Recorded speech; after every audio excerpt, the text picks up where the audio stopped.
បរិះអាភ័ព្វជាប់ពន្ធនាគារអស់ជាង1ឆ្នាំចេញមកវិញប្រពន្ធមានប្រុសថ្មីនាំកូនរត់បាត់ពេលនេះបរិះជាប្តីដង្ហោយហៅប្រពន្ធឲ្យចេញមកជួបដើម្បីផ្តិតមេដាយលែងលះបញ្ចប់រឿង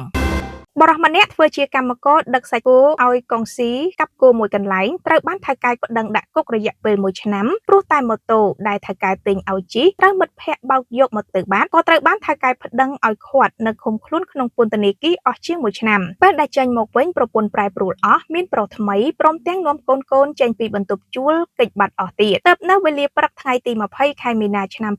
2025បរិះជាប្តីបានកាន់រូបថតប្រពន្ធនិងសម្បត្តិអាពាហ៍ពិពាហ៍ធ្វើដំណើរទៅកាន់សាលាសង្កាត់ចំចៅទី3ខណ្ឌពោធិ៍សែនជ័យដើម្បីឲ្យអាជ្ញាធរជួយអន្តរាគមន៍ហៅប្រពន្ធមកជួបដោះស្រាយគ្នាផ្តិតមេដាយលែងលះគ្នាបញ្ចប់រឿងបរិះជាប្តីឈ្មោះប៉ុនប៉ុលអាយុ45ឆ្នាំជាអតីតកម្មករដឹកសាច់គោឲ្យកងស៊ីកាប់គោមួយកន្លែងមានស្រុកកំណើតនៅភូមិរាយប៉ាយលើភូមិរាយប៉ាយស្រុកកងមាសខេត្តកំពង់ចាមស្ត្រីជាប្រពន្ធឈ្មោះចនច័ន្ទថនអាយុ38ឆ្នាំមុខរបរកម្មការនីរោងចក្រស្បែកជើងយីងដុងមានស្រុកកំណើតភូមិលវាស្រុកព្រៃឈរខេត្តកំពង់ចាមអ្នកទាំងពីរមានកូនប្រុសចំនួន3នាក់និងកូនស្រីម្នាក់ហើយកូនប្រុសច្បងអាយុ14ឆ្នាំនិងកូនស្រីពៅអាយុ5ឆ្នាំបរិះជាប្តីបាននិយាយរៀបរាប់ប្រាប់ឲ្យដឹងថាគាត់និងប្រពន្ធបានរៀបការជាមួយគ្នាកាលពីអំឡុងឆ្នាំ2006មកម្លេះគិតរហូតមកដល់ឆ្នាំ2025នេះបានរយៈពេល19ឆ្នាំហើយកាលពីមុនគ្រួសារគាត់មានសុភមង្គលខ្លាំងណាស់មិនដែលមានបញ្ហាអ្វីទេក្រោយពីរៀបការរួចច្រើនឆ្នាំដោយពិបាករកស៊ីនៅឯស្រុកកំណើតពេកគាត់និងប្រពន្ធបានសម្រេចចិត្តនាំកូនចាក់ចេញពីស្រុកកំណើតមករស់នៅផ្ទះជួលមួយស្ថិតនៅក្នុងសង្កាត់ចោមចៅទី3ខណ្ឌពោធិ៍សែនជ័យរាជធានីភ្នំពេញហើយរហូតមកដល់ពេលនេះស្នាក់នៅផ្ទះជួលបានរយៈពេល9ឆ្នាំហើយលោកបានប្រាប់ឲ្យដឹងបន្តទៀតថាពេលមកដល់ភ្នំពេញភ្លាមគាត់បានចាប់យកមុខរបរជាកម្មករដឹកសាច់គោឲ្យកងស៊ីកាប់គោមួយកន្លែងនៅជិតភ្នំប្រសិទ្ធក្នុងឃុំទួលព្រែកស្រុកអង្គស្នួលខេត្តកណ្ដាលដែលដាក់ឲ្យម៉ួយនៅម្ដុំផ្សារកំបូលខណ្ឌកំបូលរាជធានីភ្នំពេញដោយថៅកែបានទិញម៉ូតូមួយគ្រឿង Mac Honda Dream C125 ស៊េរីឆ្នាំ2018ឲ្យជិះដឹកសាច់គោលុះក្រោយមកនៅថ្ងៃទី21ខែកុម្ភៈឆ្នាំ2024មានមិត្តភ័ក្តិរបស់គាត់ម្នាក់បានខ្ចីម៉ូតូគាត់ជិះរួចក៏បានបោកយកទៅបាត់ស្រមោលបន្ទាប់មកថៅកែសាច់គោក៏បានដាក់ពាក្យប្តឹងចាប់ខ្លួនគាត់ដាក់ពន្ធនាគារខេត្តកណ្ដាលជាប់បានរយៈពេល1ឆ្នាំនៅថ្ងៃទី24ខែកុម្ភៈឆ្នាំ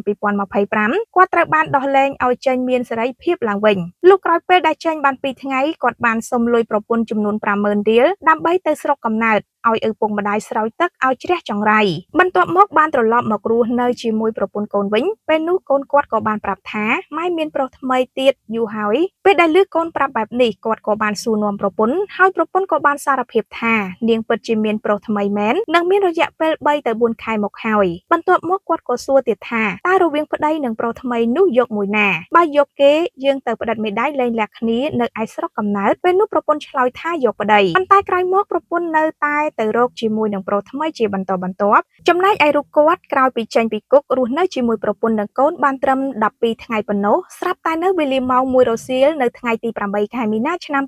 2025ខណៈពេលដែលគាត់ត្រឡប់មកលើកអីវ៉ាន់ទូកកុងតឺន័រនៅផែស្ងួតជិតផ្សារអ៊ីអន2វិញប្រពន្ធបានប្រមូលអីវ៉ាន់នាំកូនរត់ចោលគាត់បាត់អស់បរិះជាប្តីដដែលបានរៀបរាប់បន្តថាពេលនោះគាត់ក៏បានខលរកដែរតែពេលដែលខលចូលហើយប្រពន្ធអត់លើកទូរស័ព្ទសោះនិងចុចបិទចោលរហូតតែម្ដងក្រោយមកនៅវេលាល្ងាចថ្ងៃទី19ខែមីនាគាត់បានទៅរកប្រពន្ធនៅឯរោងចក្រហើយក៏បានឃើញប៉ុន្តែប្រពន្ធអត់ព្រមជួបគាត់ទេគ្រាន់តែឃើញគាត់ភ្លាមបានរត់គេចខ្លួនចូលទៅសំងំនៅក្នុងរោងចក្រវិញភ្លាមបាទបន្ទាប់មកគាត់ក៏បានរងចាំប្រពន្ធនៅមុខរោងចក្រនោះដើម្បីជួបដោះស្រាយគ្នាប៉ុន្តែរងចាំអត់បានដេកពួនពេញមួយយប់ប្រពន្ធអត់ព្រមចេញក្រៅវិញសោះទើបនៅវេលាព្រឹកថ្ងៃទី20ខែមីនាគាត់សម្រេចចិត្តធ្វើដំណើរទៅកាន់សាលាសង្កាត់ចំចៅទី3ដើម្បីឲ្យអាជ្ញាធរជួយអន្តរាគមន៍ហៅប្រពន្ធមកជួបដោះស្រាយគ្នាផ្តិតមេដាយលែងលះគ្នាចែកទ្រព្យសម្បត្តិនិងកូនគ្នាបញ្ចប់រឿងតែកតិននឹងរឿងនេះដែរខាងអង្គភាពយើងមិនទាន់មានចម្លើយអ្វីពីប្រពន្ធនៅឡើយទេចំណែកអាជ្ញាធរសង្កាត់ចំចៅទី3បានប្រាប់ថា